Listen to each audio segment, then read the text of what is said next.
Praise the Lord. पिछली video को आपने लाइक किया, शेयर किया, सब्सक्राइब किया, बहुत बहुत धन्यवाद। आप ऐसी वीडियो को लाइक कीजिए, शेयर कीजिए और परमेश्वर का वचन दूसरों तक पहुंचाइए।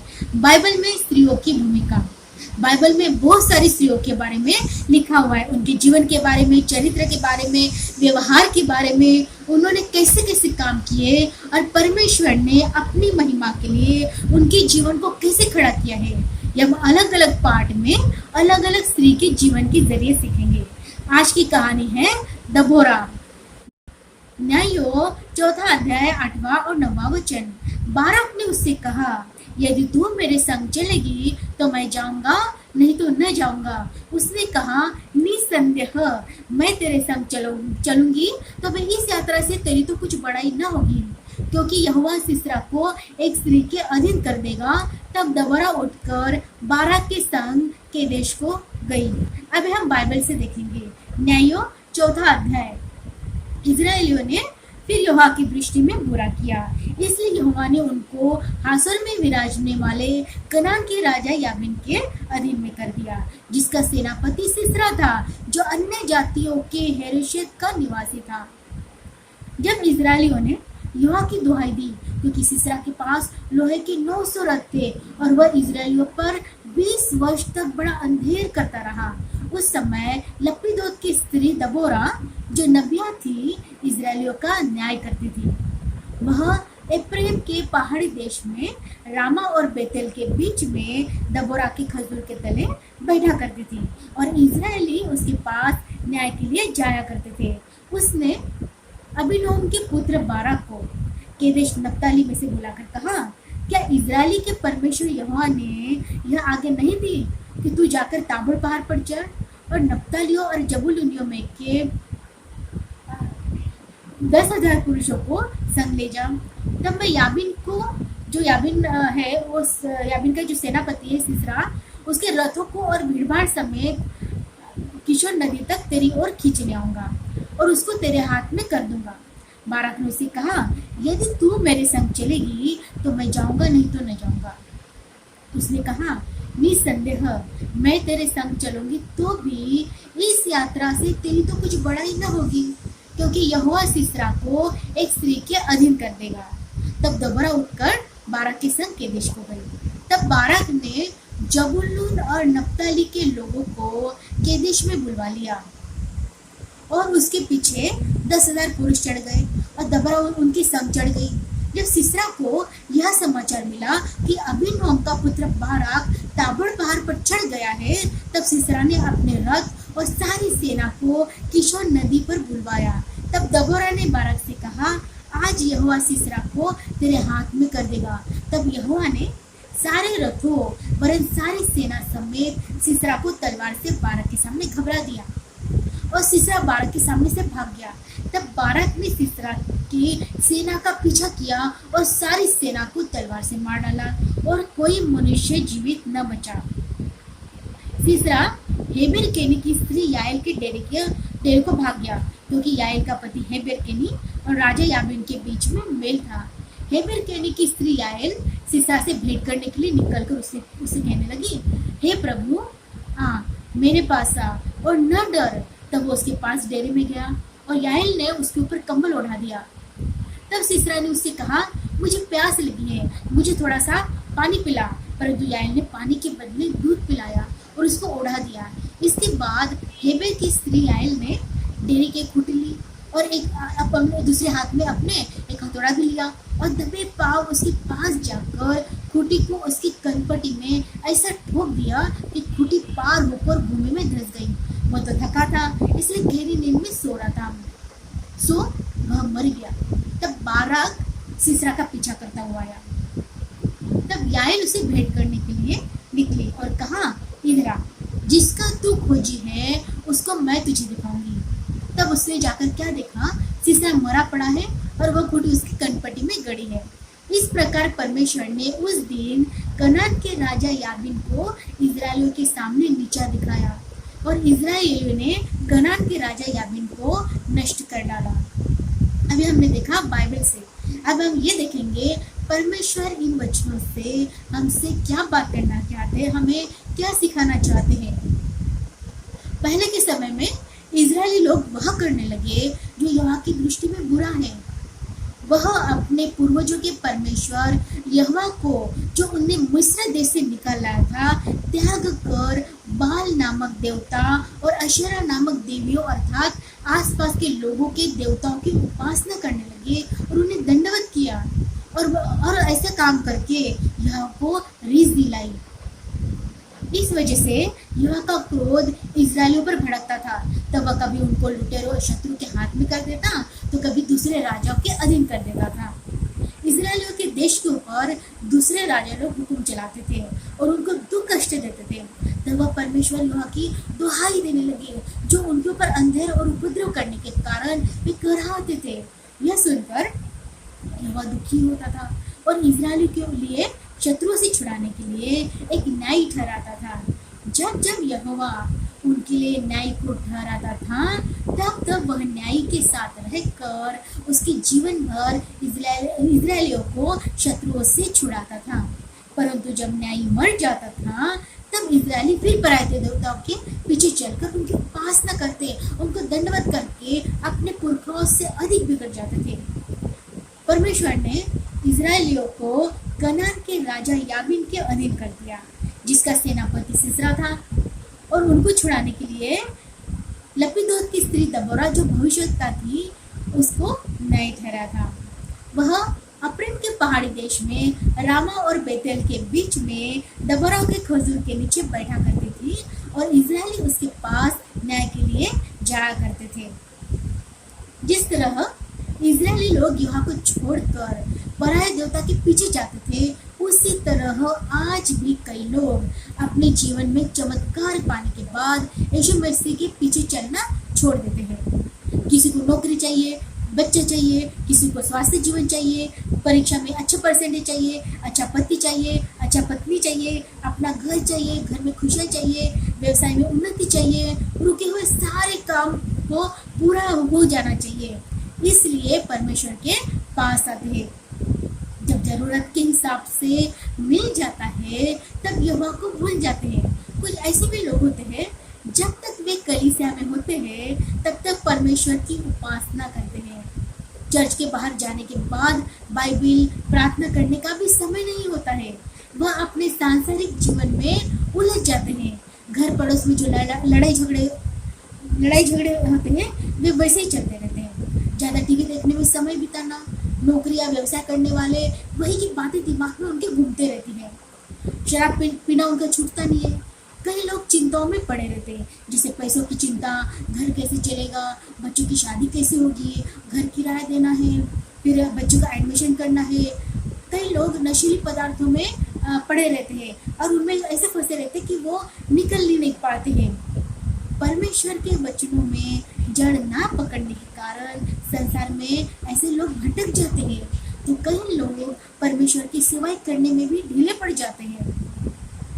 फिलिपियों 14:6 किसी भी बात की चिंता मत करो, परंतु हर एक बात में तुम्हारे निवेदन, प्रार्थना और विनती के द्वारा धन्यवाद के साथ परमेश्वर के सम्मुख उपस्थित किए जाए। हर एक बात जिसकी हम चिंता करते हैं, उसको प्रभु के सम्मुख प्रार्थना, विनती, निवेदन के साथ उपस्थित करो। परमेश्वर जो चमत्कार करने वाला ईश्वर है, असंभव को संभव करने वाला परमेश्वर है, वह हमारी प्रार्थना को सुनकर हमारे लिए बड़े बड़े काम करेगा।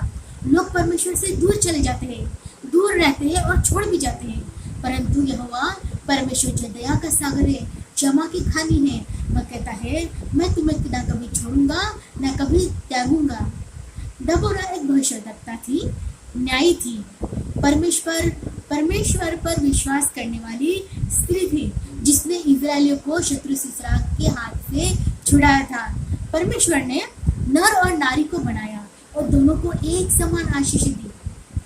दबोरा की तरह ही स्त्रियों को भी अपने आप को परमेश्वर में मजबूत बनाना है, पवित्र आत्मा को पाना है, वरदानों को पाना है।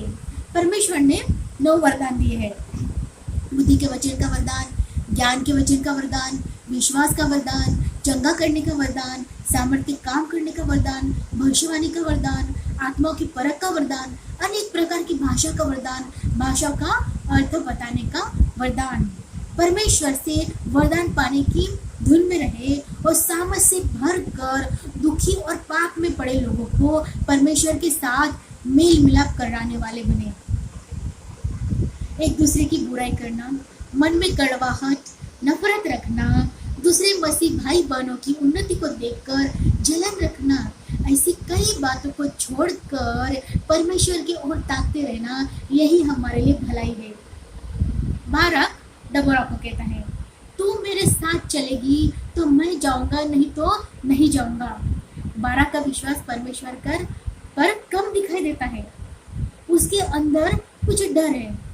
परंतु दबोरा एक स्त्री होने के बावजूद वह एक स्ट्रॉन्ग लीडर थी और वो बाराक के साथ केदेश को गई और सिसरा की सारी सेना को यहोवा के मदद की सहायता के जरिए नष्ट किया।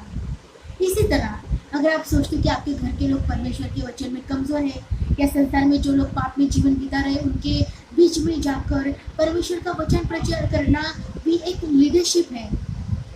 अगर आप सोचते हैं कि हम कैसे जाएंगे, कैसे उनसे बातचीत करेंगे, तो आप प्रार्थना करें, परमेश्वर से मांगे कि आपको एक निर्भयता की परमेश्वर आत्मा दे, ताकि आप पूरे भाई को निकाल कर बाइबल के वचनों को लोगों के बीच में जाके प्रचार करें और प्रभु से यीशु मसीह से पापी लोगों का मेल मिलाप कराए।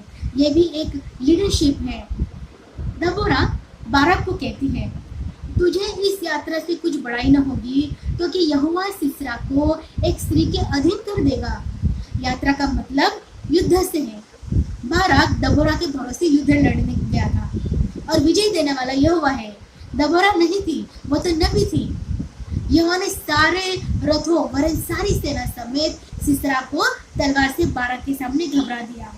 सिसरा हेबेर केनी की स्त्री याएल के घर की ओर भाग गया, क्योंकि कनान का राजा याबीन और हेबेर केनी में मित्रता थी। याएल सिसरा से भेंट करने को निकली, वो उसके घर में गया। जब वह गहरी नींद में सो रहा था तब याएल ने घर की एक खूंटी ली, यानी एक बड़ा लंबा सा मोटा कील था, और हाथ में एक हथौड़ा भी लिया और तभी पाँव उसके पास जाकर खूंटी को उसकी कंठपट्टी में ऐसा ठोक दिया कि खूंटी पार होकर भूमि में धंस गई। वो तो गहरी नींद में था और थका हुआ था और सो रहा था, तो वह मर गया। बाराक सिसरा का पीछा करता हुआ आया, तब याएल ने उसको कहा, इधर आ, जिसका तू खोजी है उसको मैं तुझे दिखाऊंगी। तब उसने उसके साथ जाकर क्या देखा कि सिसरा मरा पड़ा है।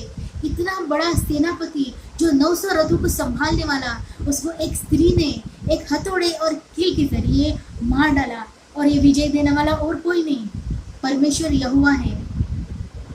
और जो दबोरा ने भविष्यवाणी करी थी कि यहोवा सिसरा को एक स्त्री के अधीन कर देगा, वह भविष्यवाणी पूरी ही। चौथा अध्याय 12वां वचन, क्योंकि हमारा यह मल्लयुद्ध लहू और मांस से नहीं, परंतु प्रधानों से और अधिकारियों से और इस संसार के अंधकार के हाकिमों से और उस दुष्टता की आत्मिक सेनाओं से है जो आकाश में है। आज हमारा शत्रु कौन है? घर के लोग, पड़ोसी या दुनिया? हमारा शत्रु शैतान है, जो गरजने वाले सिंह के समान देखता रहता है कि किसको फाड़ खाऊं। हमारा यह मल्लयुद्ध लोगों से नहीं है। हेबेर केनी की स्त्री याएल एक बहादुर स्त्री थी। उसने इजराइल के शत्रु को मारकर सारे लोगों को छुटकारा दिया। परंतु हमारा आत्मिक युद्ध लहू और मांस से नहीं, मतलब किसी मनुष्य से नहीं, परंतु अंधकार का हाकिम शैतान से है। पहली स्त्री हवा को सांप ने शैतान ने बहकाकर पाप करने के लिए उकसाया, बहकाया। इजराइलियों को पराये देवताओं की उपासना करने के लिए शैतान ने बहकाया। अपने शत्रु शैतान को गिराने के लिए हथियार बांध लो। शैतान को हराने के लिए हमारे हथियार कौन से? अध्याय 13 से 18। इसलिए परमेश्वर के सारे हथियार बांध लो कि तुम पूरे दिन में सामना कर सको और सब कुछ पूरा करके स्थिर रह सको। इसलिए सत्य से अपनी कमर कसकर, धार्मिकता की झिलम पहनकर और पाँव में मेल के सुसमाचार के जूते पहनकर और इन सब के साथ विश्वास की ढाल लेकर स्थिर रहो, जिससे तुम उस दुष्ट के सब जलते हुए तीरों को बुझा सको और उद्धार का टोक और आत्मा की तलवार जो परमेश्वर का वचन है ले लो। हर समय और हर प्रकार से आत्मा में प्रार्थना और विनती करते रहो और इसलिए जागते रहो कि सब पवित्र लोगों के लिए लगातार विनती किया करो। सत्य यीशु मसीह है। यीशु मसीह पर विश्वास करने से हम धर्मी ठहरते हैं। यही धार्मिकता की चिन्ह में पाँव में मेल की सुसमाचार की तैयारी की जूते पहनकर, मतलब परमेश्वर ने मसीह में होकर अपने साथ संसार का मेल मिलाप कर लिया और मेल मिलाप का वचन हमें सौंप दिया है। हम मसीह के राजदूत हैं। हम मसीह के साथ संसार के लोगों का मेल मिलाप करवाना है। हमें मेल मिलाप करवाना है क्योंकि हम मसीह के राजदूत हैं। हमें दबोरा याएल दोनों स्त्रियों की तरह विश्वास में मजबूत और दृढ़ रहना है। यही विश्वास की ढाल है। बाराक ने परमेश्वर पर विश्वास नहीं किया, इसलिए वह दबोरा को अपने साथ चलने के लिए कहता है। शत्रु शैतान कितना ही ताकतवर क्यों न हो, इसका मतलब कि वो कितना ही आपके ऊपर परेशानियां क्यों न डाले, उद्धार का टोप जिसको पहनकर शत्रु का सामना करना है। आत्मा की तलवार जो परमेश्वर का वचन है ले लो और अपने शत्रु शैतान पर वार करो। जैसे यीशु मसीह ने शैतान ने जब उनकी जंगल में परीक्षा की थी, तब यीशु मसीह ने वचन के द्वारा उत्तर देकर उसका सामना किया। वचन के द्वारा शैतान को हरा दिया। वैसे वचन को लेकर हमें शैतान के कामों को हराना है। परमेश्वर ने हमें पवित्र आत्मा दिया है, उससे भर कर संसार में पाप में पड़े हुए लोगों के लिए, देश के लिए, हर एक परिवार के लिए, अपने परिवार के लिए, पवित्र जन जो लोग पवित्र है और जो प्रचार करते पास्टर लोग हैं, जो प्रभु की सेवा में हैं, उनके लिए निरंतर जागते और प्रार्थना करते रहे। जिस तरह हेबर केनी की स्त्री याएल ने सीसरा की कनपट्टी में घर की खूंटी ठोककर मार डाला, उसी तरह ये सारी हथियार लेकर दुष्ट शैतान के सब जलते हुए तीरों को बुझा सको। जिस तरह आर्मी के सैनिक पूरा यूनिफॉर्म पहनकर हाथ में बंदूक लेकर अपने शत्रुओं का सामना करने के लिए खड़े रहते हैं। पाकिस्तान और इंडिया के बॉर्डर में अगर हम देखें तो सैनिक लोग कैसे खड़े हैं, पूरे अपने आप को तैयार करके। उसी तरह हमें भी अपने शैतान शत्रु का सामना करने के लिए पूरी तरह इन पूरे जो हथियार है हमारे, वो पहनकर उसका सामना करें। उद्धार का टोपे में उद्धार पाना बहुत जरूरी है। यीशु मसीह पर विश्वास करना, उसके बाद वही उद्धार है। और हमें पवित्र आत्मा को पाना है, वचनों में को पढ़ते रहना है। वचनों से अगर हमारे दिमाग में कुछ बुरी बातें आती है तो वचनों को बोलकर वो सारी बुरी बातों को हटा देना है। हमारे दिमाग और मन में किसी के लिए कड़वाहट आती है या किसी ने कुछ बोल दिया तो वही बातें दिमाग में आती रहती हैं, हम भूल नहीं पाते हैं। तब वचन को कहे, परमेश्वर ने कहा है अपने शत्रु से प्रेम करो और अपने सताने वाले के लिए प्रार्थना करो। दोष मत लगाओ तो तुम पर भी दोष नहीं लगाया जाएगा। किसी से बुराई के बदले बुराई ना करे। प्रभु के वचनों को अपनी समस्या के ऊपर घोषित करते रहे तो शैतान के डाले हुए विचार अपने आप चले जाएंगे। शैतान की डाली हुई परेशानियां अपने आप चली जाएंगी। वचनों को हमारे परेशानियों के ऊपर घोषित करें ताकि शैतान की डाली हुई परेशानियां, डाली हुई मुसीबतें, गरीबी के श्राप और बंधने यीशु के नाम में वचनों के द्वारा टूट जाएंगी। याएल और दबोरा स्ट्रॉन्ग वुमन थी। आज हम 21वीं शताब्दी में रह रही है, हमें भी बहुत स्ट्रॉन्ग बनना चाहिए और उनकी तरह ही हमें अपने शत्रु का सामना करना है। हमें अपने परिवार के लिए, अपने आस पड़ोस के लिए, अपने देश के लिए इन शत्रु से बचाना है। प्रार्थना के द्वारा, वचनों के द्वारा हमें इन लोगों का बचाव करना है। भजन संहिता 18 अध्याय 39वां वचन, क्योंकि तूने युद्ध के लिए मेरी कमर में शक्ति का पटुका बांधा है और मेरे विरोधियों को मेरे सम्मुख नीचा कर दिया। इस वजह से परमेश्वर आशीषित करे। धन्यवाद।